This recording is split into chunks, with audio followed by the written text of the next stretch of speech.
Nadiem tuh bagian awal dari eksperimen ide kita dengan Endgame. Kalau ada yang sempat lihat di bulan September tahun 2019, saya tuh sempat ngobrol dengan Nadiem atau Mas Menteri, itu hanya beberapa minggu sebelum beliau tuh dilantik sebagai Menteri Pendidikan. And I'm supposed to act surprised, but I wasn't surprised.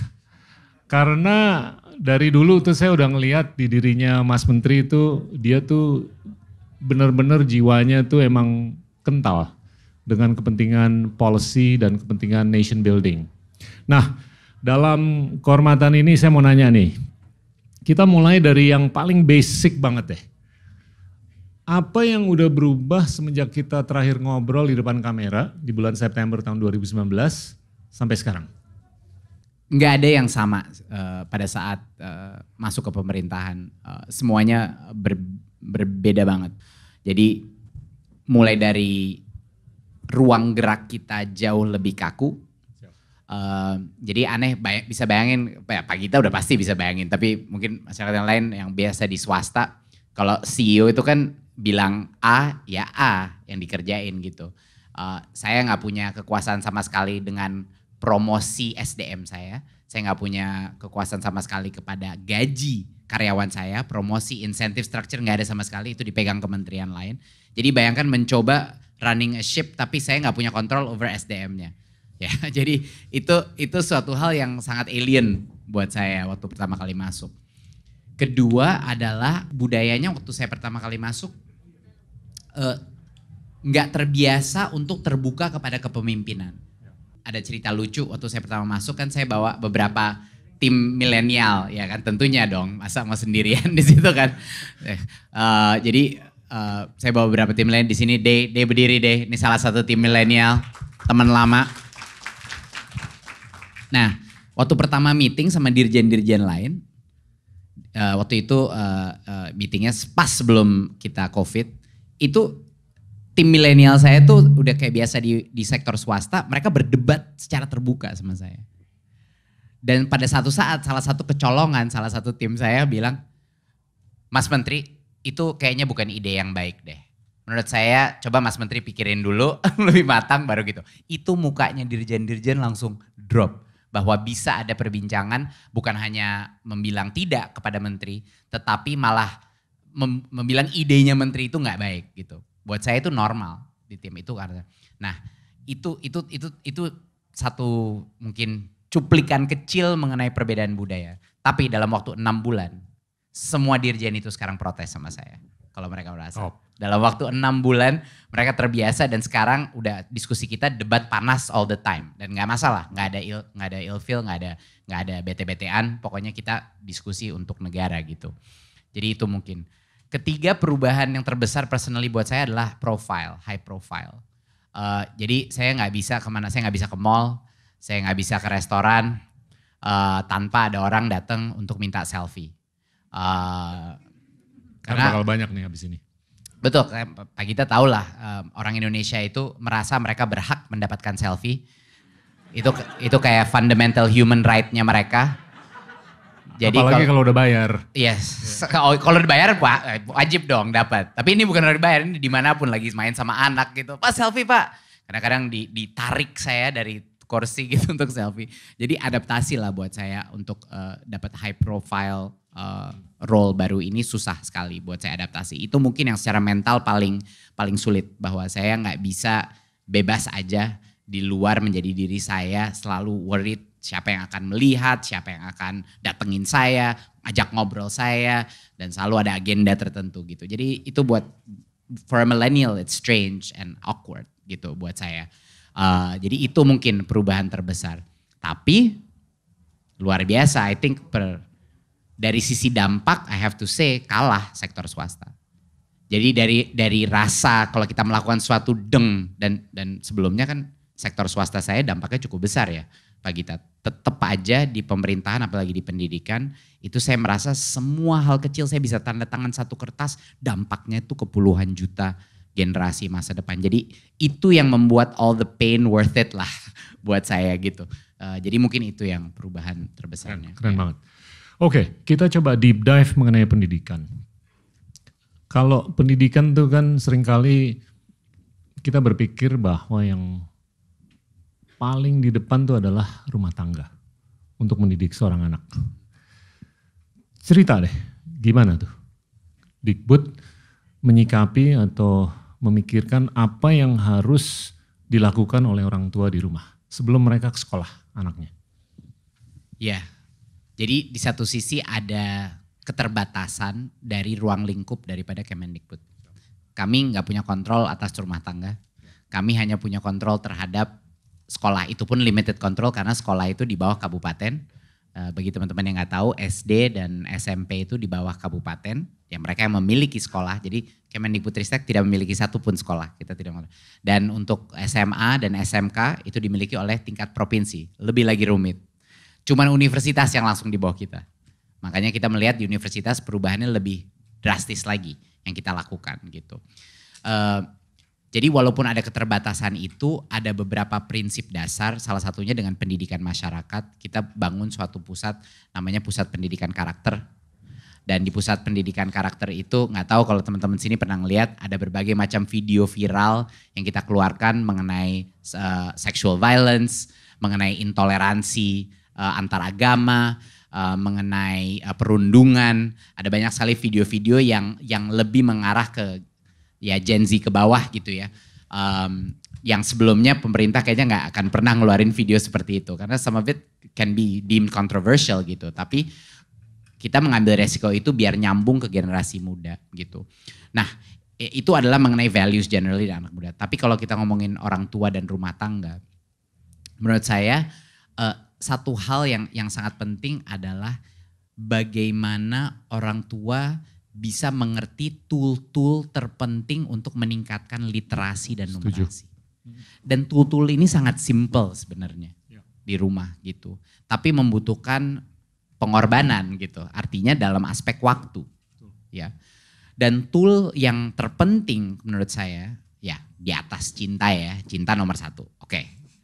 Kalau itu di situ nggak ada repot. Ya. Tool yang terpenting menurut saya adalah waktu. Waktu. Jadi nggak ada gunanya kita cinta doang sama anak kita, tapi kita nggak pernah mau mengeluarkan resource yang paling mahal untuk kita. Bukan uang. Resource termahal adalah waktu.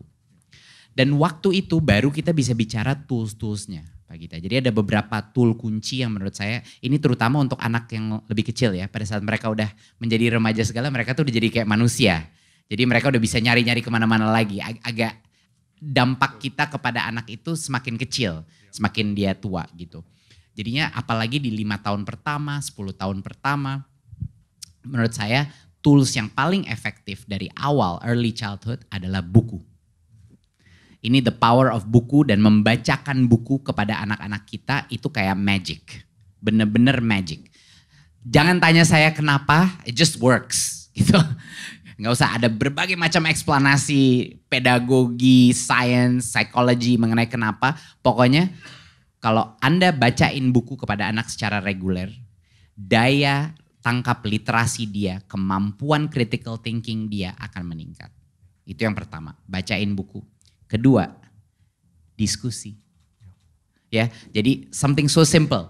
Gini aja deh, saya pernah sering sekali berbicara sama orang tua, dampak terbesar pada saat dia menentukan waktu makan, gak boleh ada iPad, gak boleh ada gadget. Waktu makan adalah duduk bersama anak, ya pilih sekali sehari aja kalau bisa. Atau sekali 2 hari, gak apa-apa. Kalau sibuk mungkin gak bisa, tapi decide mau berapa cadence-nya. Duduk dan berbicara. Dan berbicara itu bukan satu arah. Banyak sekali orang tua mengira berbicara adalah saya mau memberikan moral message kepada anak-anak saya. Ini ajaran loh dek, ini harus begini, harus begini. Itu bukan ngomong namanya. Itu bukan diskusi. Itu namanya menggurui. Sama dampaknya kayak mahasiswa yang di lecture aja sama dosen, terus diambil exam at the end. Dampaknya akan sangat minim.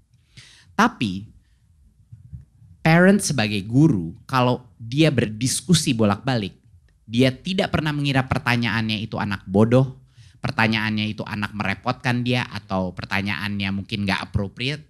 Semua pertanyaan anak itu adalah kesempatan untuk anak itu belajar. dan didrive oleh anak itu. Jadi untuk reaksi positif terhadap pertanyaan itu luar biasa pentingnya. Ayah dan ibu yang selalu menjawab pertanyaan dan gak pernah diem aja deh lu gitu. Itu adalah bisa perbedaan sangat besar dari critical thinking. Itu tool kedua, questions dan diskusi. Dan yang ketiga, menurut saya tool terbesar orang tua bisa berikan adalah ini an emotional tool, memberikan anak itu kepercayaan dan nggak perlu terlalu rumit mikirnya. Orang tua itu harus selalu meyakinkan anak itu bahwa si orang tua percaya akan potensinya itu anak. Ini persis sama kayak guru, nggak ada bedanya. Jadi kalau orang tua itu selalu meyakinkan anak, I believe you can do it. You can do it. Gitu. Walaupun dia kesalahan, dia kesandung-sandung, I believe you can do it. Anak itu akan merasa bahwa kalau orang tuanya, orang yang dia paling hormati, walaupun it doesn't feel that way sometimes ya kan. Orang yang dia paling hormati itu percaya sama dia. Berarti dia mungkin, maybe I can. Itu luar biasa. Itu the beginning of growth mindset. Jadi prerequisite daripada growth mindset adalah the belief that you can do it. Gitu. Jadi itu mungkin 3 tool yang kita coba influence guru-guru penggerak kita di lapangan. Nah ujung-ujungnya pertama kita mau guru dulu. Step kedua baru guru akan mengconvince orang tua. Karena dia melihat anak-anaknya mulai tumbuh di kelas. Sekarang aja dengan kurikulum merdeka dan guru-guru penggerak dan sekolah penggerak. Itu banyak orang tua sekarang datengin. Aduh Mas Menteri kita nih sibuk banget di rumah. Kenapa Bu? Karena sejak kurikulum merdeka anak saya tim project terus. Project sama anak-anak, tim project, sibuk. Oh gak apa-apa ya Bu, repot ya? Ya repot, tapi anak saya terus cerita mengenai sekolah sekarang pertama kalinya. Jadi ini anak engage gitu. Karena suddenly dia working with his schoolmates, dia ter-engage dengan proses pembelajaran dia. Nah sama aja di rumah tangga. To bring them in whatever you're doing, cooking, ngelihat ini, kita lagi nonton apa, kita lagi ngerjain kerjaan, kita di laptop, apapun. Bring them into those activities dan mereka akan merasa they can do it. Gitu. Kira-kira gitu. Keren banget. Oke, kita tuh... Oke, kita bakal ngobrol banyak mengenai tertiary, tapi mungkin sebelum ke situ kita ngobrol mengenai pendekatan atau apapun lah yang harus dilakukan terkait dengan pengembangan PAUD. Karena kita nih kan dipelototin dengan data-data mengenai malnutrisi yang mungkin masih kurang berkenan kan. Stunting dan segalanya. Jadi kepentingan kita adalah untuk gimana menyuntik software sebagus mungkin lah ke kepala anak-anak kita yang sebelum umur 9 tahun. Itu kan umur yang mana pembentukan otak tuh udah final. Nah itu apa tuh yang kita harus pertimbangkan ke depan supaya lebih berkenan lah ke depan pendidikan untuk anak-anak yang ke PAUD, ke SD 1, 2, 3 dan seterusnya. Jadi satu hal yang cukup mengecewakan buat kita di Kemendikbudristek adalah inisiatif terbesar kita untuk akhirnya memberikan sumber daya kepada PAUD that they deserve adalah RUU Sisdiknas. Jadi ada alasan kenapa kementerian dan pemerintah itu tidak memberikan resource yang sepadan untuk PAUD dibandingkan yang lain. Karena wajib belajar kita itu 9 tahun. SD dan SMP itu undang-undang. Ya kan? Universitas tentu dampak ekonominya clear dan gak perlu dijustify kenapa kita spend gitu. Untuk PAUD benar-benar mendapat atensi dari pemerintah dan masyarakat, kita harus membuat PAUD itu bagian dari wajib belajar. Jadi tadinya itu di RUU Sisdiknas, wajib belajar itu bakal 13 tahun. Kenapa 13? Tambah 3 SMA, itu kan 12, terus minus 1 PAUD gitu. Jadi semua PAUD akan diformalkan, artinya untuk pertama kali ya dalam sejarah Indonesia, guru-guru PAUD akan menjadi guru formal. Sekarang ini guru PAUD itu bukan guru formal di Indonesia gitu. Jadinya mereka nggak bisa dapat benefits, diangkat dan lain-lain, itu lebih sulit. Tapi unfortunately, RUU Sisdiknas itu ditolak di prolegnas prioritas dan kemungkinan besar nggak akan bisa selesai sampai pemilu. Jadi itu mungkin satu hal yang my one regret gitu ya di Kemendikbudristek was that. Itu cukup sedih sih. Ada banyak lagi hal-hal yang bagus mengenai RUU Sisdiknas itu, tapi ya karena berbagai macam miskom dan resistensi dan ya kita masuk tahun politik. Jadi hal itu akhirnya tidak terjadi. Jadi cukup sedih. Tetapi untuk menjawab pertanyaan itu ada beberapa hal mengenai PAUD yang terpenting. Nomor satu dari semua adalah gurunya. Mau tempat itu sebagus apapun, punya alat-alat APE, alat permainan yang paling hebat, nggak ada gunanya itu kalau gurunya like every educational institution, the teacher is the most important thing kan.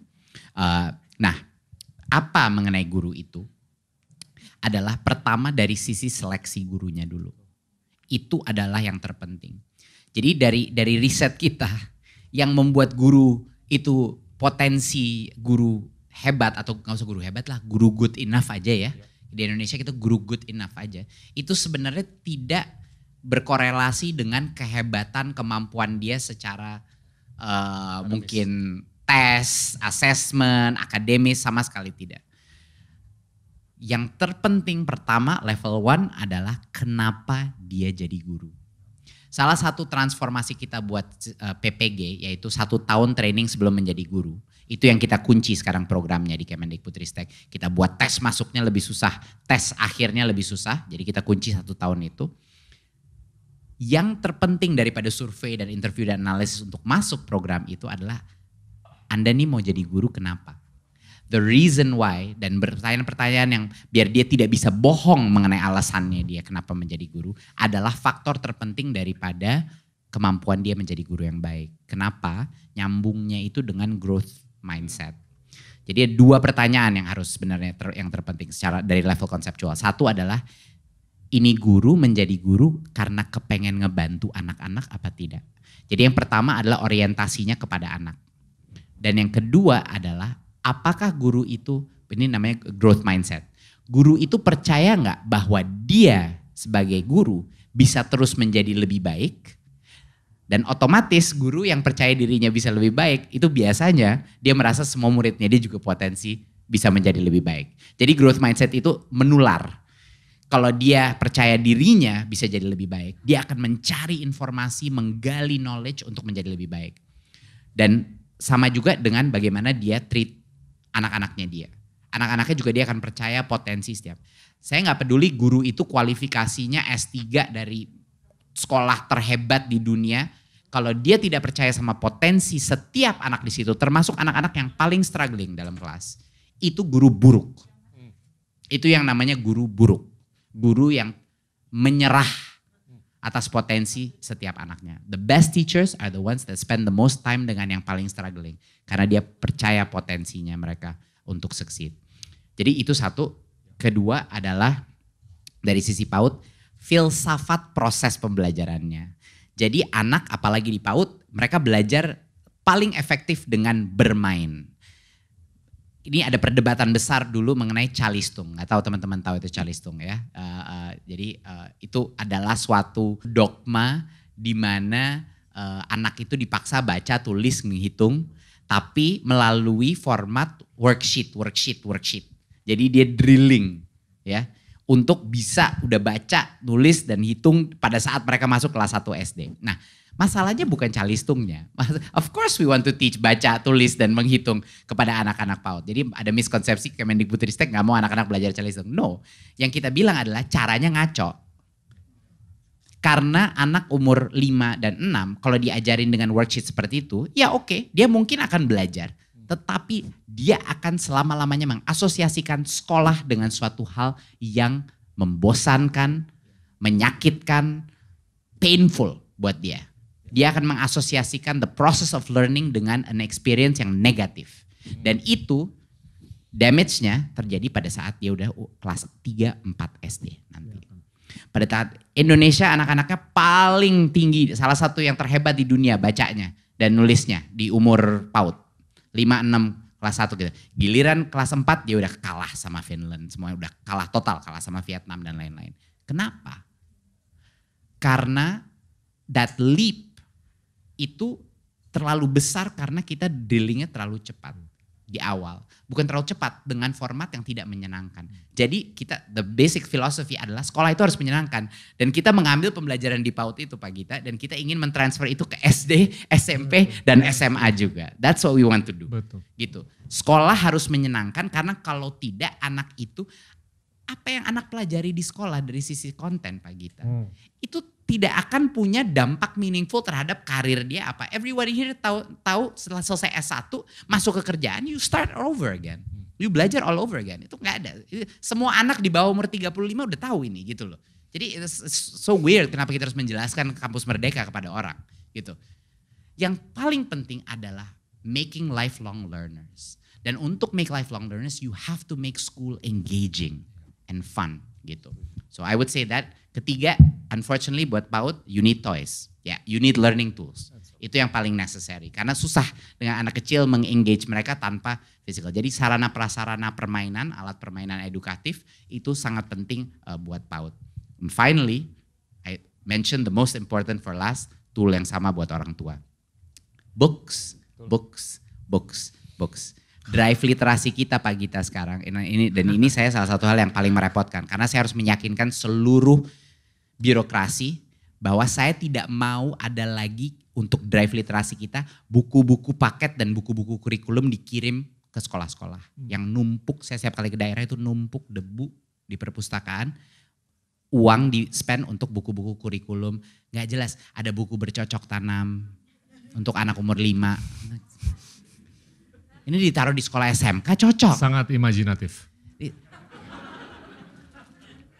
Saya nggak ngerti kenapa, tapi ya harus ngabisin, mereka harus spend for their dana bos, karena ada alokasinya berapa persen untuk itu. Jadi kita ganti itu. Sekarang literasi drive kita, saya mau bilang, saya kepengen buku yang bukan buku yang disukai oleh orang tua atau yang menurut semua orang tua ini baik untuk anak. Saya hanya mau distribusi jutaan buku kepada anak-anak dan sekarang udah jutaan nih program terbesar kita, udah jutaan buku kita kirim ke berapa ribu sekolah ya. Sekarang masih nggak ada nanti data ya. Ya, can you find out? Apa? 12 juta buku kita distribusi. Dan itu buku-bukunya adalah buku-buku yang anak kepengen baca.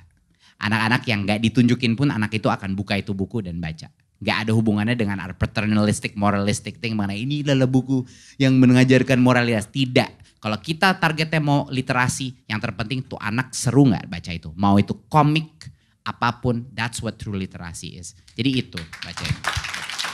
Keren. Oke deh, kalau lagi ngomong ini kan ini tabrakan dengan kepentingan anak-anak kita tuh nonton TikTok sama Instagram. Wah, susah. Saya agak-agak bersuara mengenai ini akhir-akhir ini. Saya tuh mendidik anak-anak saya untuk nggak ngelihat HP aja lagi makan. Itu perlu 4-5 tahun. Tapi sekarang mereka udah disiplin. Kalau kita lagi makan, anak-anak saya tuh udah otomatis nggak megang HP.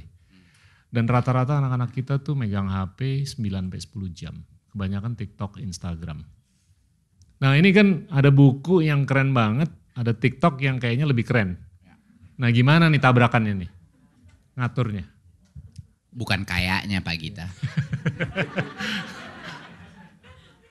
Ini satu hal yang saya suka selalu ngejelasin kepada orang tua gitu ya. Gimana nih anak saya kecanduan sama gadget gitu kan. Nggak bisa, susah banget emosional. Ya iya, kalau gadget aksesnya ada di situ, ya udah jelas buku bakal kalah. PR bakal kalah. Lebih serem lagi temen bisa kalah. Itu lebih damaging lagi ya. Relationship kita sama anak kita bisa kalah. Nggak ada deh yang ngalahin gadget, udah nggak bisa. Nggak ada yang bisa ngalahin psikologi antara apa yang YouTube sama TikTok sama Instagram atau game ngelawan manusia otak umur 5-15 tahun. Itu nggak mungkin. Kalah udah pasti. Otak remaja sampai ke apalagi anak balita. Anak balita umur 1 tahun itu udah langsung zoom. Dia bakal figure out an Android dalam waktu beberapa menit. Dan itu terlalu fascinating, terlalu engaging buat dia. Jadi don't try to fight. Jadi maksud saya adalah you cannot win that battle. The only way to do it is remove that ini. You need to remove it. So di rumah tangga saya nggak ada itu gadget. Ya paling gadget boleh digunakan untuk foto dada. Mau foto dada atau kita komunikasi sama nenek dan lain-lain atau teman-temannya dia mau nelpon boleh. Di luar itu nggak ada itu gadget, nggak ada gadget. Saya ngasih layar nggak masalah setiap hari. Saya ngasih setengah jam nonton film sebelum tidur boleh. Tapi rame-rame kita nonton sambil diskusi, bacain What Happened to Elsa. Is she right? Ya kan gitu kan. Seminar Frozen itu sering. Saya punya 3 putri soalnya. Jadi seminarnya tuh cuma Frozen, kadang-kadang seminar My Little Pony itu repot banget tapi. I hate that. I hate it. Kadang-kadang kita harus do the things we hate. I hate My Little Pony, I don't know why. Tapi terpaksa masuk ke dalam Rainbow Dashes struggle gitu. Ya. Tapi nggak bisa buat orang tua. Jadi setiap kali saya tanya gimana? Ya kenapa? Kenapa dikasih gitu? Oh iya karena kalau nggak dikasih anak saya meledak-meledak. Ya gimana? Anda kasih anak Anda alkohol atau rokok atau itu nggak? Atau narkoba? Kasih nggak? Nggak kan? Iya kan? Kalau kita ngomongin hal-hal seperti itu ya kita ada alasan kenapa nggak boleh anak-anak karena dia masih brainnya masih developing. Ya sama aja gitu. Jangan kasih dia that drug dulu gitu loh. Itu kalau bisa di limit. Oh tapi nanti sekolah gimana? Selalu alasannya itu. Materi sekolah dan lain-lain. Oke. Kalau rata-rata sekarang laptop dibandingin Android harganya udah mulai sama nggak? Iya nggak? Jadi itu juga bukan alasan. Kalau Anda bisa afford, Anda juga bisa afford a laptop. Oke, untuk yang kriteria yang ekonominya rendah memang tidak bisa. Ini susah ya. Mungkin mereka cuma ada 1 Android di rumah tangga dan banyak masyarakat Indonesia. Tapi yang komplain ke saya bukan itu. Yang komplain ke saya adalah middle class ke atas. Gitu, mengenai ketagihan ini. Jadi menurut saya at the end of the day kalau orang tuanya udah ketagihan sama gadget susah juga anak dia concern. Jadi saya selalu throw a mirror gitu. Tapi ibu bapaknya dimakan saat makan malam on the gadget nggak langsung diem gitu kan. Jadi susah kalau satu keluarga ketagihan it's hard. Tapi you have to remove that element. You have to remove it. Orang tuh banyak yang nggak percaya. Saya tuh ngeliat HP nggak lebih dari 2 jam sehari. Ah masa? Iya, minggu lalu 42 menit per hari. Amazing. Iya. Saya tuh ngedisiplinin diri untuk lebih banyak baca buku, jurnal dan lain-lain. Saya udah gak baca koran lagi, udah gak ngeliat news di TV. Bisa sebetulnya, tapi gak tahu gimana saya gak tega sama anak. Iya kan? Dan ini kalau menurut saya perlu dikeroyokin. Dari sisi rumah tangga, policy maker, politikus, dan civil society secara keseluruhan. Untuk kebaikan kita ke depan. Dan oke deh kita maju, karena kalau ngomongin TikTok nih banyak yang marah. PISA, ya kan? Ini kan salah satu ukuran. Kapan sih kita tuh bisa sama dengan Vietnam? Sebelum kita sama dengan Singapura. Ukuran penguasaan bahasa dan STEM untuk anak-anak umur 15 tahun. Skor kita kan masih kurang dibandingkan Singapura, dibandingkan Tiongkok dan lain-lain. Ada nggak roadmap gitu loh? Apakah ini relevan? Kalau anggaplah ini semi-semi relevan, roadmapnya ke depan gimana nih untuk kita benar-benar bisa merangkak dan syukur-syukur nyalip? That's a great question. Yang pertama adalah kita nggak bisa nyalip tanpa ekonominya GDP per kapitanya mendampingi. Jadi nggak ada tuh negara miskin yang punya sistem pendidikan hebat, itu nggak ada di dunia. Jadi semua tuh sama GDP per kapita korelasinya sangat tinggi. Jadinya ekonomi kita harus bagus, baru kita mau. Jadi kalau mau menandingi Singapura harus GDP per kapita kita mendekati Singapura, ya, which is impossible, ya kan? Doa aja, doa sama bakar lilin. jadi forget that gitu. Tapi kalau kita melihat kayak kota-kota di Indonesia itu menyamai beberapa kota-kota di Eropa. Kalau kita ngelihat PISA skornya Jakarta dan Jogja itu sama dengan beberapa kota-kota, mungkin kota kecil ya di Eropa gitu. Jadi kita jangan salah, bukannya masalahnya distribusinya. Tapi semuanya again linknya kenapa kota? Ekonomi. Oke. Jadi pertama itu ada caveatnya. Jadi kita harus bandingin diri kita dengan negara-negara yang GDP per kapitanya sama. Itu kita dalam liga itu. Gitu. Pas kita di situ, sekarang pertanyaannya adalah bagaimana kita meningkatkan angka ini. Semua yang mau kita lakukan dan tadi Pak Gita nanya, is it important? Yes, sangat penting. Itu alasannya kenapa kita merubah yang namanya ujian nasional, kita hilangkan dan kita gantikan dengan asesmen nasional. Asesmen nasional itu sangat similar dengan PISA karena itu fokus kepada asesmen numerasi dan literasi. Ya. Jadi jangan lupa saking pentingnya PISA, Jadi bayangin Pak Gita, kita selama ini bingung kenapa kita PISA-nya drop terus, tapi instrumen yang kita gunain untuk mengukur sistem pendidikan kita nggak nyambung sama sekali dengan instrumen global dunia. Jadi kita salah satu negara pertama yang nyambung sekarang dengan standar dunia, dengan mengikuti asesmen nasional. Dan what's cool adalah kita negara pertama yang memasukkan survei karakter secara nasional di mana intoleransi, sexual violence, dan perundungan itu masuk dalam national assessment. Kita bisa mapping setiap sekolah dan setiap pemerintah. Itu negara pertama yang sampai jadi contoh di UN waktu itu. Kalau itu buat saya, I'm very proud of that. Banget, ya. Gitu. I'm very proud kita berani melakukan sesuatu seperti itu. Tapi gini, back to the question, apa yang akan meningkatkan angka ini? Semua program kita goalnya untuk meningkatkan angka. Kapan akan meningkatnya? Itu yang susah menjawabnya. Kemungkinan besar, dan ini makanya kenapa job ini sangat painful Pak Gita, adalah hasil ini pasti mulai kelihatan kalau diterusin, dan udah pasti 10 tahun dari sekarang mulai kelihatan ya, mungkin 8-10 tahun. Ya saya udah gak ada di sini, saya 2 tahun lagi kan udah gak ada. Who knows. Jadi itu yang buat saya frustrasi gitu. Aduh, kita gak akan bisa melihat hasil ini gitu loh. Tapi jadi yang pertama adalah tadi, kita hilangkan, measure what matters dulu. Measure numeracy dan literasi, sehingga sinyal kepada semua kepala sekolah dan guru adalah, seberapa anak-anak itu dijejelin informasi, disuruh ngafal, tidak ada dampak sama sekali terhadap apa yang kita ukur kinerja kalian. Itu yang pertama. Mau dijejelin berapa, di drill, mau bimbel sebanyak apa sampai semua informasi dia punya, itu tidak penting. Yang penting adalah apa yang itu anak bisa lakukan dengan informasi di depan dia. That's what a numeracy and literacy test is. Kita kasih suatu konteks, suatu problem, nah anak itu bisa nggak mencari solusi dari informasi yang ada di depannya. It's an aptitude test, problem solving test. Ya. Nah itu sebenarnya message pertama yang benar-benar merubah segala-galanya. Jadi setiap guru di daerah ini sedang belajar apa itu literasi, apa itu numerasi, kebingungan di mana-mana, apa yang namanya, tapi dalam kebingungan itu mereka terpaksa belajar. Oh itu, jadi yang prosesnya yang penting toh. Gitu, bukan kontennya, cara belajarnya.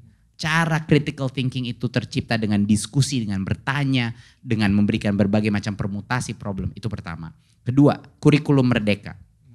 Ini adalah langsung directly impactnya ke PISA. Karena yang pertama, kurikulum merdeka itu ada 3 big change yang kita lakukan.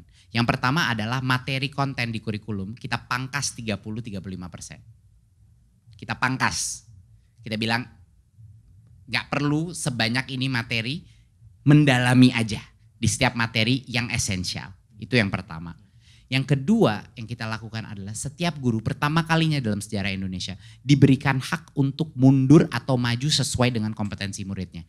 Jadi ini keanehan luar biasa sistem pendidikan di mana guru misalnya di Papua di kelas 6 harus mengajar di level yang sama anak Jakarta Selatan. Ini nggak masuk akal sama sekali. Ini kenapa waktu World Bank mengassess akhirnya semua anak-anak di Maluku dan Papua ya mereka 2 tahun ketinggalan, ada yang 3 tahun ketinggalan. Karena ya kejar tayang, ayo go to the next. Gurunya dipacu kejar tayang kurikulum. Sekarang di kurikulum merdeka, guru itu boleh slow down. Dia boleh mundur 2 tahun ke belakang kalau dia mau. Dan juga dia boleh maju. Jadi guru-guru yang anak-anaknya mungkin satu grup anaknya udah lebih advance, dia boleh masuk ke tahun berikutnya dan so on. Jadi bayangkan how game changing itu bahwa guru. Dan satu lagi yang berubah adalah guru itu diberikan hak untuk tadinya Pak Gita, schedule sekolah itu ditentukan oleh pemerintah pusat per minggu. Bayangin, setiap sekolah di Indonesia ditentukan harus berapa jam mata pelajaran ini, berapa jam bahasa Indonesia, berapa jam matematika dan lain-lain per minggu. Sekarang kita ubah rentang waktunya per tahun.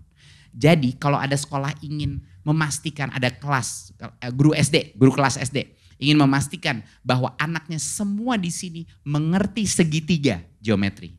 Dia boleh 1 minggu hanya fokus di segitiga itu. Agar semua anak gak ada yang ketinggalan. Gitu. Jadi itu adalah memberikan kemerdekaan itu kepada guru kembali luar biasa powerfulnya. Dan yang ketiga adalah kita mengambil 20% dari waktu sekolah di dalam kelas untuk keluar kelas melakukan project based learning. Ya, yang difasilitasi guru-guru, climate change projects, project kayak bersihin sekolah, project seperti jaga warung. ada satu kemarin orang tua bilang, anak saya pulang dari sekolah, Mas Menteri, dia jaga warung disuruh ngitung-ngitung itu dari warung sekolah gitu. Iya, itu bagian dari projectnya kurikulum merdeka. Dia belajar, katanya kayak gimana anaknya sengsara nggak? Enggak, dia seneng banget. Yes, of course seneng karena you're doing all this real stuff. Dia merasa empowered gitu. Jadi climate change menjadi tema salah satu yang terpenting dalam ini juga sebagai salah satu project. Itu semua adalah bagaimana kita akan memberikan potensi agar everybody learns sehingga angka PISA naik. The final one adalah guru dan ini yang terbesar dari semua. Guru ada 3 prong. Kita menciptakan suatu aplikasi buat guru di mana namanya Platform Merdeka Mengajar. Ini platform adalah MOOC, it's an online university buat guru untuk self level up kapanpun dia mau. Kedua, it's an uploading platform untuk dia sharing best practices kepada guru-guru lain. Karena guru learn from other teachers the best. Ini suatu mitologi bahwa kementerian bisa mengajarkan guru-guru cara their own craft. Tidak, this is not correct. Jadi guru itu sama seperti musisi, sama seperti orang teater, sama seperti skill apapun di engineering. Mereka belajar dari peers mereka yang lebih pengalaman dan lebih jago dari mereka. They learn through mentorship. Dan mereka, jadi kita menciptakan suatu platform di mana guru-guru ini bisa form digital groups online untuk saling exchanging best practices. Jadi mereka learn from each other. Gitu. Sekarang udah lebih dari 2.500 communities of practice exist virtually, hybrid. Sekarang untuk membangun komunitas belajar ini. Dan udah 1,6 juta guru on these platforms, downloading pieces, sharing, uploading and downloading. 100.000 upload Pak Gita. 100.000 upload. Guru ngerekam dirinya melakukan sesuatu, upload, di-share, lalu orang-orang lain mendownload gurunya. So you're creating a learning community that's digitized gitu. And then finally di luar itu training in teacher training. And finally is what I told you about PPG. PPG program adalah guru baru, darah baru. Darah baru itu harus udah punya mindset yang benar, tesnya harus kita perketat dan dia harus punya kapabilitas untuk mengerti misalnya disabilitas. Karena disabilitas itu ada di semua sekolah, nggak mungkin semua SLB kita akan bisa menampung. Kebanyakan sekarang anak-anak yang disabilitas dibilangnya ya anak bodoh aja. Itu mayoritas, undiagnosed. Anak-anak ADHD berapa besarnya di Indonesia nggak ada yang tahu. Guru-gurunya mengira mereka anak bodoh atau disruptif, anak bandel. Ya, jadi hal-hal seperti itu yang harus kita tackle satu persatu. There's much more tapi it would take days. Tapi kira-kira itu beberapa prong strategi kita untuk meningkatkan angka literasi dan numerasi which is PISA gitu. Ini dulu waktu saya sempat sekolah di luar negeri, itu anak-anak Indonesia yang sekolah di negara itu, di Amerika, itu jumlahnya 16.000. Sekarang di Amerika itu di bawah 9.000. Dulu di tahun 80-an itu jumlah orang dari Turki, Korea Selatan dan lain-lain itu hampir sama dengan kita. Tapi sekarang kalau kita hitung Korea Selatan tuh di atas 100.000. Turki di atas 100.000, India 150-200.000, Tiongkok 450.000. Tiongkok ini kan negara yang udah sebagai peradaban, thrive selama 4.000 sampai 5.000 tahun, tapi masih aja aus untuk nyari ilmu di tempat manapun. Di Eropa kayak, di Australia kayak, di Amerika. Kapan sih atau gimana sih untuk kita tuh bisa ngelihat orang-orang Indonesia tuh belajar dimanapun dengan skala. Dan ini saya mau bungkus dalam dimensi yang terakhir nih, yaitu teknologi. Ya kan kalau kita mau belajar teknologi ya mungkin di Indonesia oke, tapi di luar juga banyak tempat-tempat yang oke. Silicon Valley kayak, Hangzhou kayak atau di mana. Saya tuh mendambakan kapan Indonesia tuh bisa ada representatif yang belajar di universitas dengan skala yang besar. Karena kalau kita ekstrapolasikan 10, 20, 30 tahun ke depan itu akan sangat real gitu loh, mengubah bangsa, negara dan lain-lain. Realistis gak sih? Untuk ada 150.000 orang Indonesia di Eropa Barat belajar, di Amerika belajar, dananya ada, terus keinginannya ada, niatnya ada, kapasitas dan lain-lain ada gak sih? Menurut saya sangat realistis. Sangat achievable. Kita punya $7 billion endowment fund buat pendidikan namanya LPDP yang baru aja Kemdikbud membantu mengelola sekarang. Sorry, saya potong 2 detik. Ya. Saya tuh kemarin, ya saya akhir-akhir ini di West Coast, itu ada volunteer anak Indonesia yang sekolah di salah satu universitas, program Merdeka Belajar. Program ISMA namanya. Iya. Keren gak? Saya sampai terkaget-kaget, nih orang bela-belain dari jauh mau selfie sama saya, terus mau bantuin saya untuk ngerekaman endgame dan lain-lain. Tapi begitu kita tanya, Pak saya tuh adalah beneficiary dari programnya Mas Menteri. Kalau nggak begini dia nggak akan bisa dari Jogja sampai sana terekspos dengan budaya yang baru, sistem pendidikan yang beda dan segalanya. Ya reaksi saya gimana ini dimultiplikasi dengan multiples yang jauh lebih gede gitu loh. Sorry. Ya, sejujurnya kita dengan semua keterbatasan anggaran kita, Pak Gita, semua ini bisa di-achieve, all it takes adalah money and political will. Bisa banget. Jadi yang kita lakukan adalah kita dalam tanda kutip merangkul LPDP. Sekarang a huge part of its management and operational itu kami programnya di Kemendikbudristek. Dan kami memikirkan, oke, kalau KPI kita adalah berapa jumlah anak yang pergi mendapat pengalaman internasional atau pengalaman yang relevan di luar kampus. Jadi buat kita simple. Jadi kita bikin namanya program ISMA.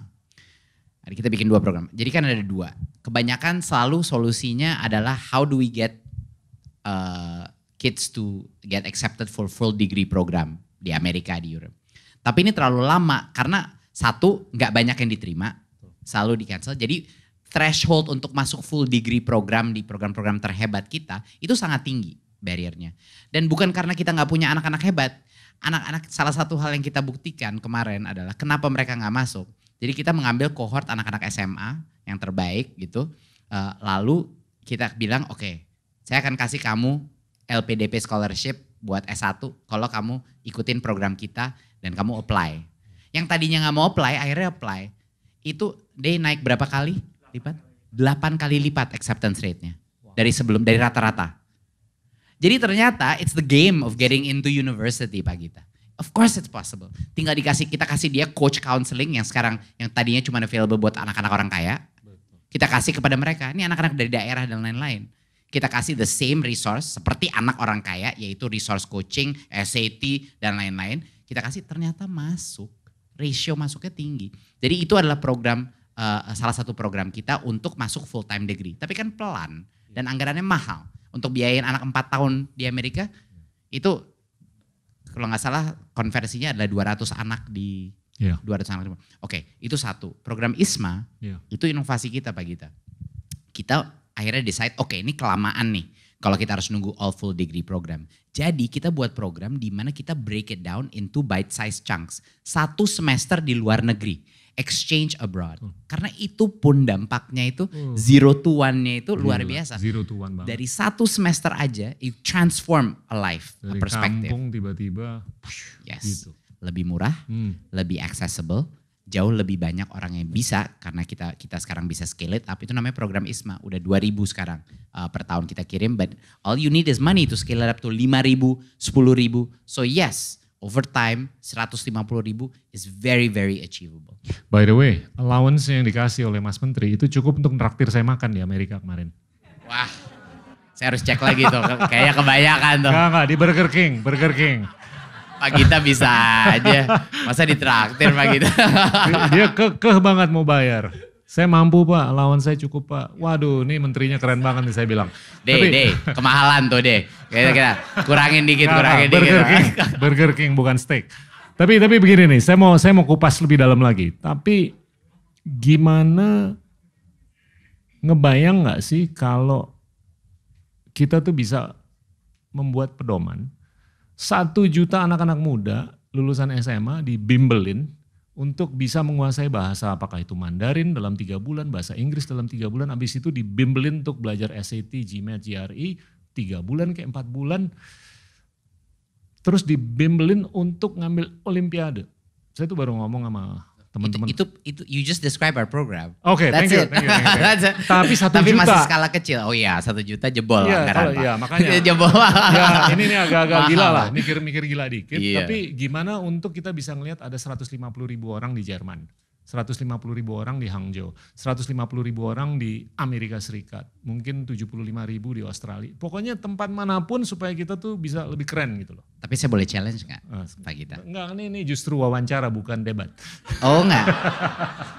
Kalau saya satu hal yang saya kepengen sedikit challenge adalah, oke, universitas asing hebat-hebat are great. Ya.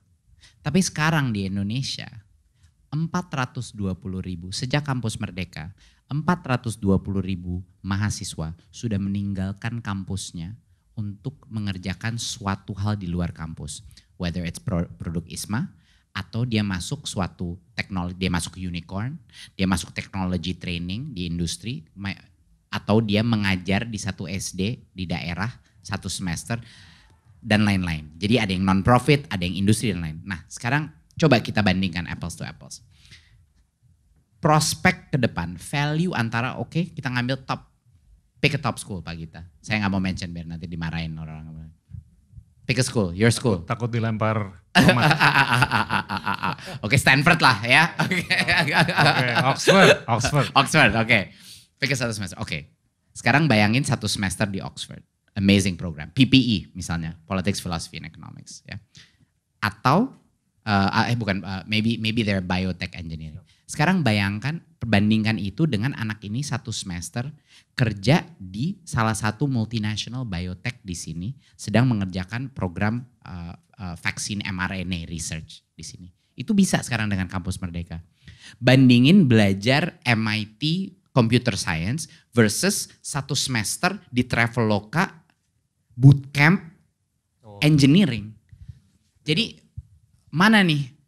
Jadi nggak tahu, I don't know the answer. Tetapi I'm thinking kenapa kita melakukan ini MSIB, magang bersertifikat dan studi independen, semua program-program. Kenapa kita membuat seluruh korporasi kelas dunia menjadi accredited university selama 1 semester?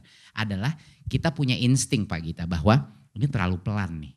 Kalau kita coba melakukan transformasi, kita nunggu semua universitas bertransformasi terlalu pelan. Kita harus membuat undergraduate experience itu, universitas itu memfasilitasi dan mengkurasi multi-sectoral experience sebelum dia lulus. Biar itu anak keluar, sekarang bayangin ada anak-anak yang lulus Pak Gita sekarang. Dia sudah mengajar di daerah kepulauan di Maluku selama 1 semester sendiri. Setelah itu program keduanya dia ngikutin program Bangkit Google, di mana dia belajar data science real project. Semester ketiganya dia mau ngambil entrepreneurial study independent. Di mana dari hasil Google Bangkitnya dia bikin bisnis sendiri. That's a super student. Dia keluar dari itu dibandingin kalau dia cuma 8 semester di Prodi. Dengan semua engineering backgroundnya dia yang dia belajar dari dosen-dosen. Itu semua combine, dia jadi superhuman. Dia jadi really buff gitu keluar. Kelihatan pada anak-anak lulusan ini MSIB itu diambil sama industri jauh lebih cepat. Kayak dalam waktu 1 bulan diambil. Gajinya sampai 2-3 kali dari rata-rata nasional. Jadi for me it's too slow. Kenapa kampus Merdeka kita lakuin? We need to leap. Karena saya udah capek banget Pak Gita ke Indonesia ngajar ketertinggalan terus. Udah capek itu narasi itu. Gitu loh. I want to be the leader once in a while gitu loh. Itu aja sih. Jangan jadi potensi aja. Iya. Top. Enggak. Saya dan kita semua nggak mempertanyakan directionnya. Kita hanya gemes saja. Kenapa nggak skalanya ditingkatkan, kecepatannya ditingkatkan. Itu aja. Ya kan? I think you're completely on the right path. Oke, barring beberapa hal yang mungkin perlu disempurnakan, tapi directional ini udah oke banget. Tapi saya tuh pengen banget. Satu hal yang saya secara vokasi ya. Anda tuh produk dari kesempatan atau peluang untuk bisa berkomunikasi dalam bahasa internasional. Ya kan? Dan kurang dari 10% dari populasi kita punya paspor. Kurang dari 10% dari populasi kita tuh bisa bahasa internasional. Ngebayang gak sih kalau 100 juta orang Indonesia bisa bahasa Inggris?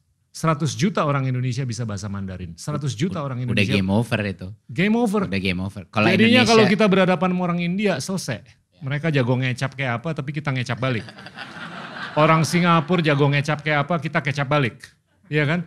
Itu saya ngelihat dengan mata kepala sendiri gimana ada seorang bapak-bapak, ibu-ibu atau anak dalam 2-3 bulan yang tadinya nggak bisa bahasa Inggris, dalam 2 bulan bisa bahasa Inggris, dapat kerjaan sebagai concierge di Hotel Bintang 3 di Indonesia bagian timur. Satu, dia bisa naruh makanan di atas meja untuk 6 anggota keluarganya. Yang kedua dia mikir dia udah jadi kayak Kapten Amerika. Dia udah bisa terbang. Karena keyakinannya, confidence-nya itu termanifestasi dalam apapun yang dia mau raih ke depan. Itu kan sebetulnya low hanging fruit kan. Untuk ngebiayain gimana 100 juta orang bisa bahasa internasional. Itu nation building tuh kalau menurut saya. Saya setuju banget sama Pak Gita bahwa itu game changing. Iya. Itu low hanging fruit enggak sih? Enggak gampang. Karena kita sedang mengerjakan itu Pak Gita. Kita sedang merancang desain, kita sedang merancang program gimana. Tadi kita memikirkan ada beberapa opsi. Apa kita mandatkan bahasa Inggris itu wajib di SD? Karena sekarang kan wajibnya baru di SMP SMA. Oke, maybe that's one option. Ada juga opsi kedua bahwa nggak ada gunanya kita paksain di SD. Itu akan just lead semua orang akan cari orang yang nggak bisa ngajar bahasa Inggris untuk menjadi guru bahasa Inggris. Which is reality untuk banyak sekali sekolah di Indonesia, bisa dibilang mayoritas. Jadi kita lebih mengarah sekarang, dan ini saya juga tiap malam nih mikirin ini nih Pak Gita, gimana caranya kita bisa bikin English itu, English lah ya, kalau kita mikirnya English aja yang paling lowest common denominator kan, dampaknya paling besar gitu. Ya oke, arguably Mandarin, tapi I would say English still number one gitu kan. Nah, menurut kami cara terbaik adalah untuk memberikan akses kepada seluruh guru-guru bahasa Inggris yang udah ada sekarang. Kesempatan untuk belajar dari native or semi-native speakers. Dan untuk mereka benar-benar kita tingkatkan kemampuannya. Itu lebih scalable menurut kita daripada memaksa semua anak atau membayar bimbel.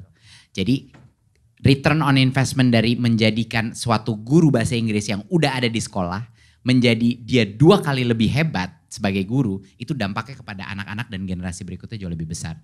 Jadi the leverage dari melatih guru itu lebih tinggi over time. Jadi uang kita kepengen spend di situ.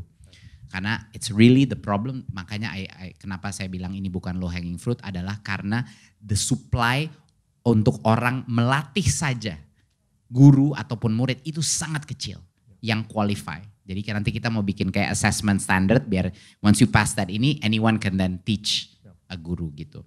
Jadi tapi saya sangat setuju. Kita udah bayangin kalau kita punya remittance-nya Filipina tapi natural resource-nya kita.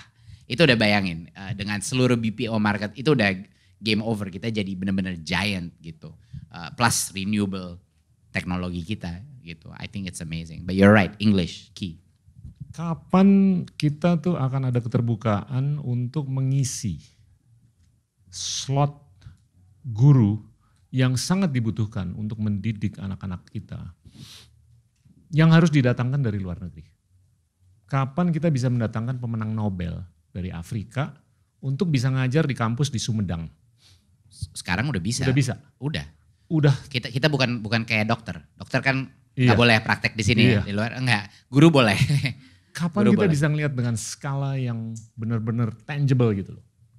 Susah ya, mereka sekarang yang mampu membayar mereka adalah sekolah-sekolah swasta, sekolah kaya di Indonesia gitu. Jangan salah ya, mayoritas sekolah swasta di Indonesia adalah sekolah yang lebih miskin dari sekolah negeri.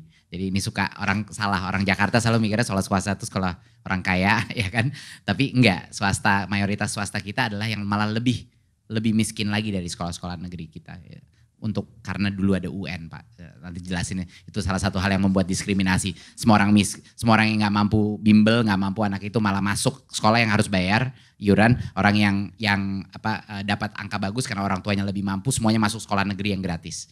Ya itu makanya UN tuh jahat banget dulu kelihatan. Dan dengerin tuh. Jahat banget. Semua udah tahu di sini, semua seneng kok waktu dihilangkan UN kan, iya kan?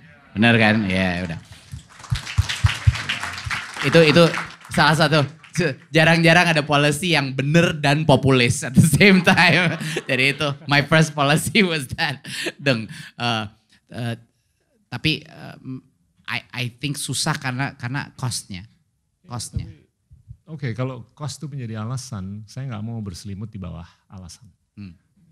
Siap, Sorry Pak. ya. Boleh dong agak-agak ini dikit.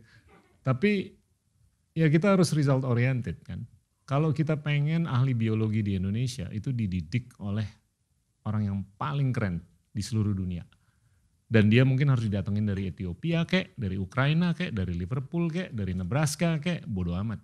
Tapi kita harus pastikan, ya ini seperti apa yang dilakukan Singapura kan. Kalau toiletnya pecah ya kita nggak usah reinvent the wheel, tapi kita pastiin ada tukang toilet yang jago bisa benerin ini.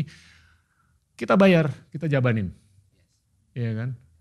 Nah itu, waduh kalau itu bisa kejadian keren. Waktu saya keliling-keliling Amerika, waktu itu setelah UN, itu saya jualan itu. Jualan research project sama universitas kita. Sama berbagai top-top university, Georgetown, MIT, Harvard, dan lain-lain. Jadi mau dikasih uang pun akademik top di dunia nggak peduli, Pak. Mereka tuh kepengennya sebenarnya melihat ada research opportunity yang menarik. Ada problem yang menarik. Jadi itu saya bukan jualan dana. Ya mereka tertarik kalau ada pendanaan research mereka ya. Tapi itu juga. Jadi kita ini sekarang sedang merancang an incentive structure. Kita kan ada berbagai macam incentive structure sekarang. Udah ada insentif buat matching fund dari industri yang the most successful incentive program untuk industri ke universitas. Ada praktisi mengajar, 6.000 praktisi sekarang mengajar dengan dosen dan dibayar kita.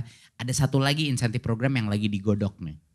Pak Gita, yang mengenai bagaimana caranya kita bisa melibatkan researcher atau peneliti dari top institutions untuk mengambil dan berkolaborasi dengan researcher kita, postdoc kita, research assistant kita untuk mengerjakan research di sini ataupun di luar negeri. Kita nggak peduli. Kalau researchnya di luar negeri pun yang penting ada tim kita gabung sama mereka. Ada orang Indonesianya, postdoc sana. Karena at the end of the day kan SDM yang mau kita latih. So we are starting that in small ways. Tapi bagusnya, the good news adalah Indonesia itu adalah golden Indonesia itu adalah benar-benar wonder world buat research. Apapun yang sekarang lagi hot kita punya. Kita punya dari aspek maritim, ya. Kita ada apapun climate change kita ada. Negatif dan positif. Dan itu yang menarik kan buat mereka.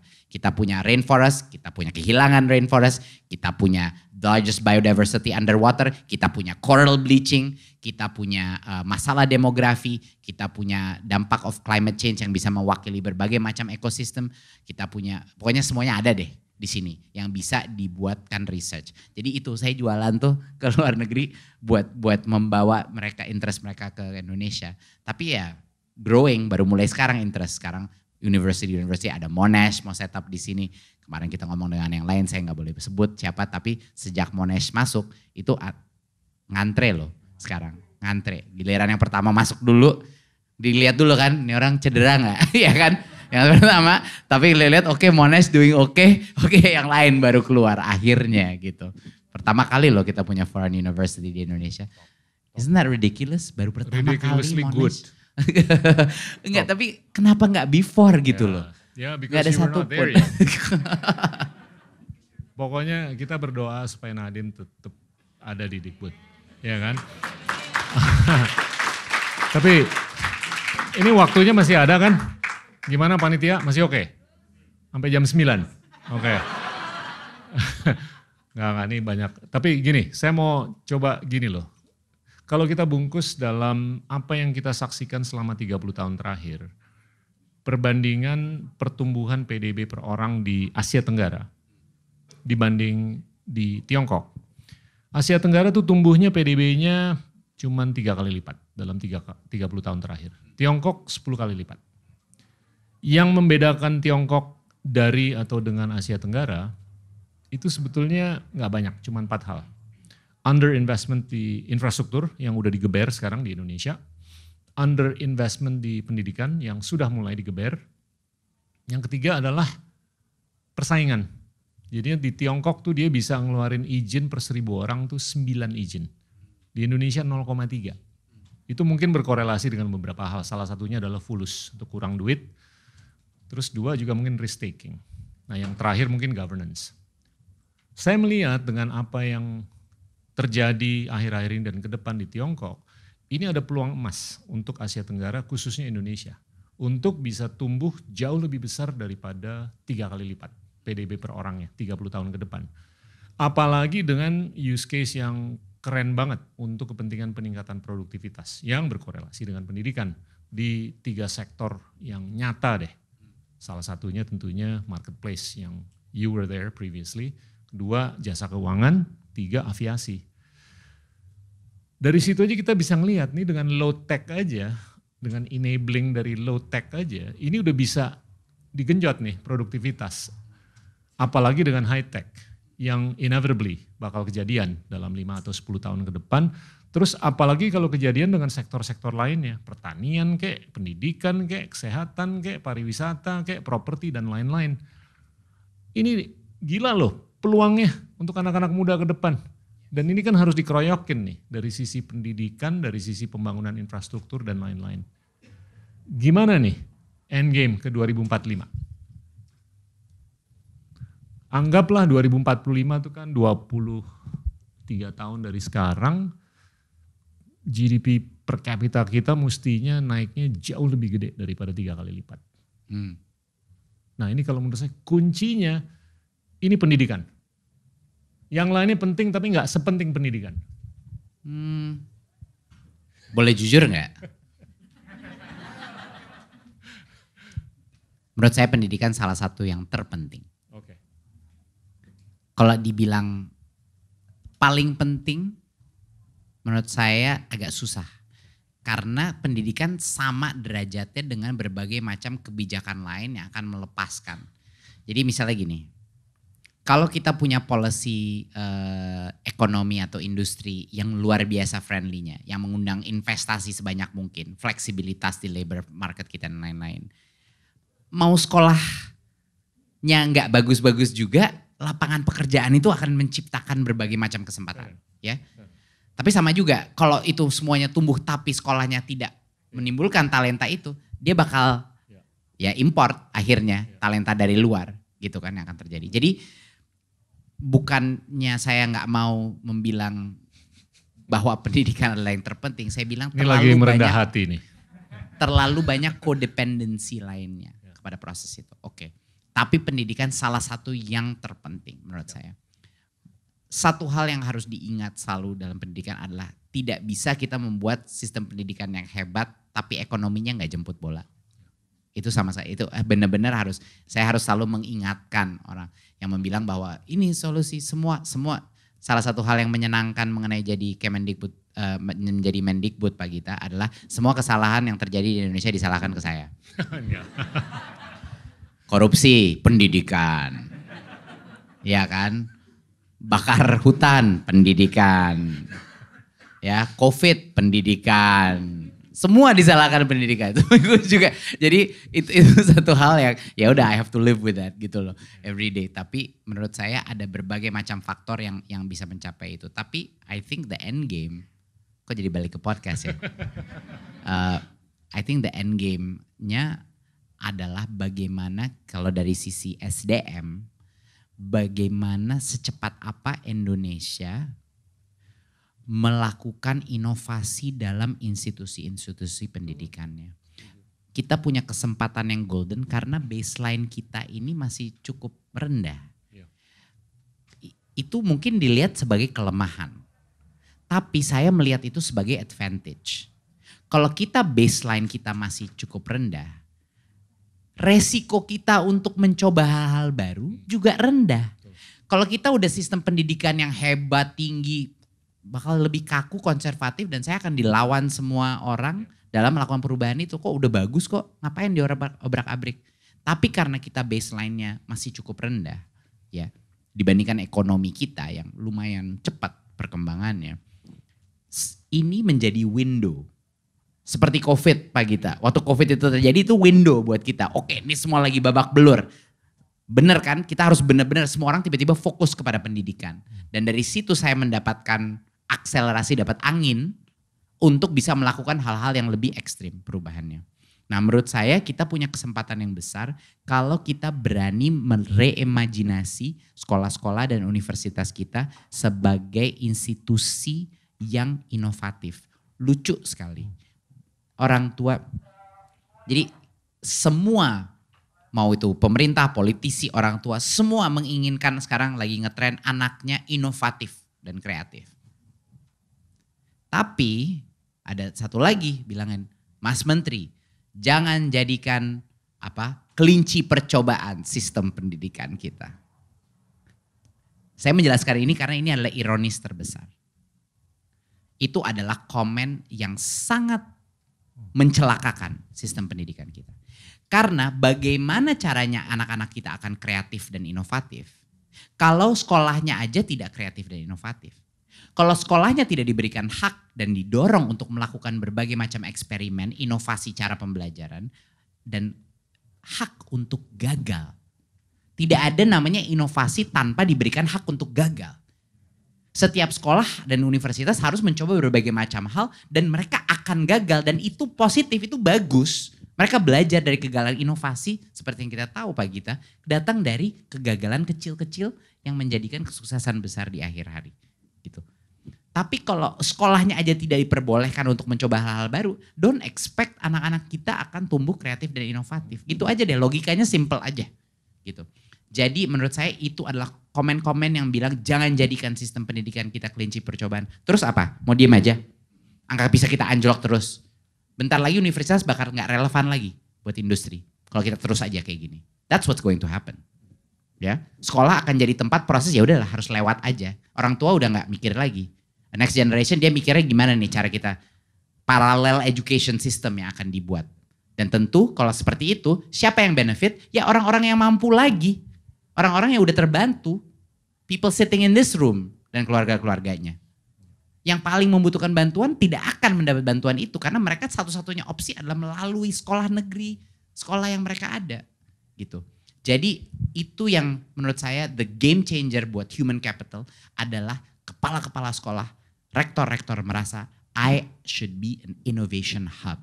I should be doing all kinds of different things gitu untuk mencapai pendidikan yang lebih relevan dan lebih menyenangkan buat anak-anak kita. I think that's the gist of it gitu. Keren, keren.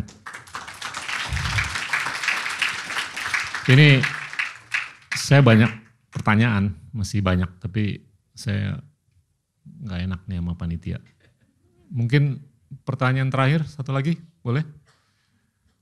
How would you have done it differently semenjak mulai sebagai menteri? Atau semuanya oke-oke aja? Ada nggak satu dua hal yang mungkin bisa dilakukan dengan cara yang beda atau satu dua hal yang belum dicoba, semestinya dicoba? Susah ini menjawab pertanyaannya Pak Gita karena tidak ada satupun hal yang kita lakukan yang kita nggak kesandung-sandung. Okay. Semua inisiatif yang saya sebut tadi itu datang dari berbagai macam kegagalan first iteration projectnya. Ada kegagalan ini berubah, tapi kita terus stick aja sambil menghadapi badai resistensi yang ada di luar, gitu. Jadi susah untuk saya bilang how would I change things differently. Maybe kalau ada yang enggak sih, enggak. If you really ask me, I would have liked less pain. Jadi mungkin kalau saya punya lebih banyak waktu, saya mungkin bisa lebih banyak waktu untuk berkomunikasi dengan publik. Untuk menjelaskan, tapi karena saya cuma punya ini kayak 5 tahun di sini dan saya berkalkulasi mendingan saya disikat-sikat tetapi ini jalan atau kita nggak mencapai semua program itu tapi masyarakat lebih mendukung. Ya jelas pilihan saya. Saya bukan bekerja untuk masyarakat Indonesia sekarang. Saya bekerja untuk generasi berikutnya. Itu anak-anak yang di sekolah yang nggak punya voice sekarang, yang nggak pernah ditanya sama media. Gak pernah diinterview oleh TV, yang gak pernah komen-komen di sosmed, ya kan? Tugas saya adalah untuk ngurusin mereka, gitu. Jadi saya mengambil itu keputusan untuk ya udah, kalau mendingan gak apa-apa, kita bakal disikat-sikat, kita bakal diserang berbagai macam pihak, resesi, tapi paling tidak 5 tahun ini kita bisa memastikan bahwa perubahan-perubahan yang terjadi akan sangat sulit untuk diputar balik. Itu aja. Siapapun menterinya, siapapun presidennya, dalam setiap program yang kita buat, kita harus mencapai that minimum scale. untuk memastikan siapapun, mau itu orang baik apa orang tidak baik yang mengganti saya, akan sangat sulit memutar balik kapal besar ini. Kalau 1,6 juta guru udah menggunakan satu platform, coba aja tarik itu aplikasi dari guru. See what happens. Kalau sekarang 420 ribu anak-anak udah keluar kampus, coba aja siapa tuh yang berani narik itu program. Adik-adik kelasnya bakal ngapain? Demo langsung. Kalau mereka nggak dapat haknya sama. Jadi berbagai macam program, kalau 20% dari sekolah kita, kepala sekolahnya udah guru penggerak, kementeriannya melakukan apapun, perubahan akan terjadi secara otomatis. Jadi itu goal saya adalah oke lah, that's the trade off. Ini akan menjadi pengalaman di mana saya akan punya banyak musuh, saya akan punya banyak orang yang tidak bisa mengerti atau saya tidak bisa ada waktu menjelaskan kenapa ini semua penting. Tapi I know at the end perubahan itu akan berubah dari kebijakan menjadi gerakan. Dan as long as it become a gerakan, nothing can stop that later. Hopefully, that's the dream.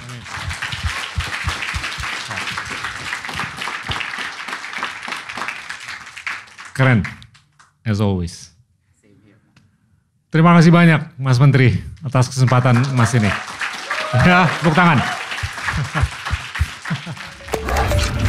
Inilah Endgame.